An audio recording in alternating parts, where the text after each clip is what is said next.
Gentlelady yields. The chair recognizes himself for 5 minutes. How about that? Thank y'all for being here. I appreciate it very much. I'm very proud to say that the CDC is located in my home state of Georgia, and we're very proud of the work that you do. However, I do have some what I consider serious questions here. The Communicable Disease Center, of which it was formerly known, was the main function, as I understand it, was to predict and protect Americans from infectious disease threats. But it's over time evolved into much more than that. The core mission has been diluted by bureaucracy that's covering now everything from environmental justice to deforestation, firearm deaths, social detriments of health, and a lot more.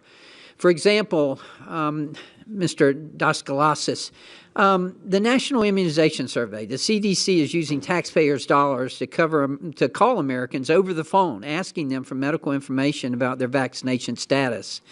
In fact, several of my constituents have called me and asked me about this. They've recently received phone calls from the CDC asking them whether they had certain vaccinations or not, such as the COVID vaccine. I understand the importance, trust me, of making sure you've got the information that you need. I get it. But at the same time, it's critical for these agencies to respect the freedoms and the privacy of the Americans. So the first question I've got, Dr. Daskalaskis, how do you get these phone numbers? Where do you get them from? Thank you so much for that question.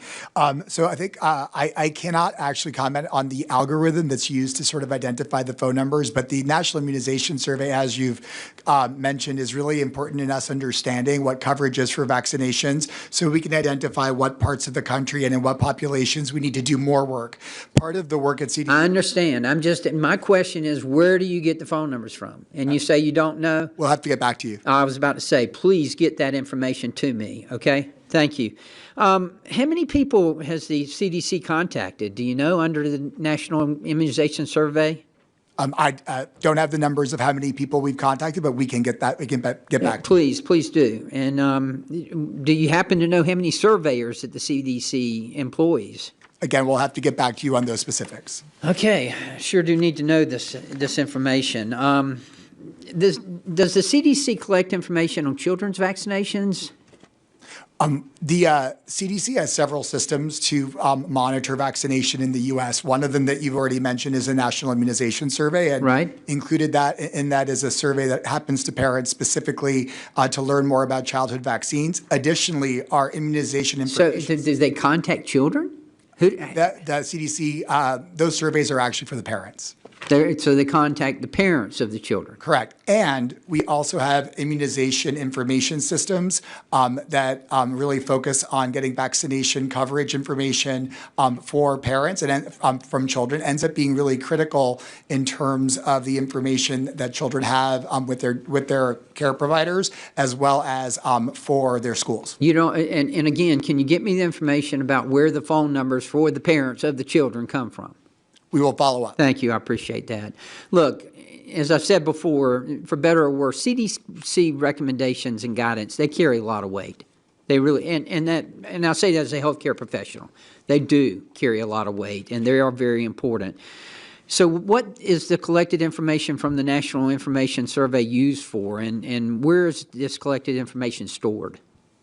The National Immunization Survey data is used to report coverage for vaccination in the country. So as an example, during our respiratory virus season, we really brought all of this together in our respiratory vaccine view that shows what coverage is for vaccines such as COVID-19, RSV, all of the seasonal vaccines, but it's also the information that we use to identify coverage for routine childhood vaccinations such as measles, mumps, rubella, and all of the other vaccines that are recommended. The information is de-identified. So we actually don't track down to an individual, but only track sort of population trends that we see. And where do you store it? Our information is stored at CDC, but again, it is de-identified information.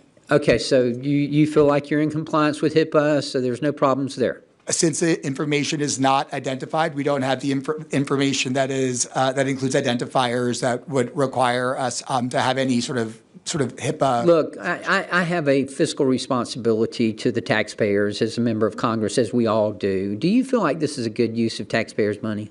Understanding vaccine coverage is critical for us to be able to better advise healthcare providers and physicians and others in terms of populations that they need to focus on. Being able to see where we have decreases in measles, mumps, rubella outbreak really allows us to use strategies to accelerate catch-up vaccination. We know because of the increase in measles, mumps, or measles outbreaks in the U.S. that populations with lower coverage are the ones that are the most susceptible. So that information is critical for us to really maintain the health of children as well as adults. Fair enough. Please do follow up with those answers to those questions.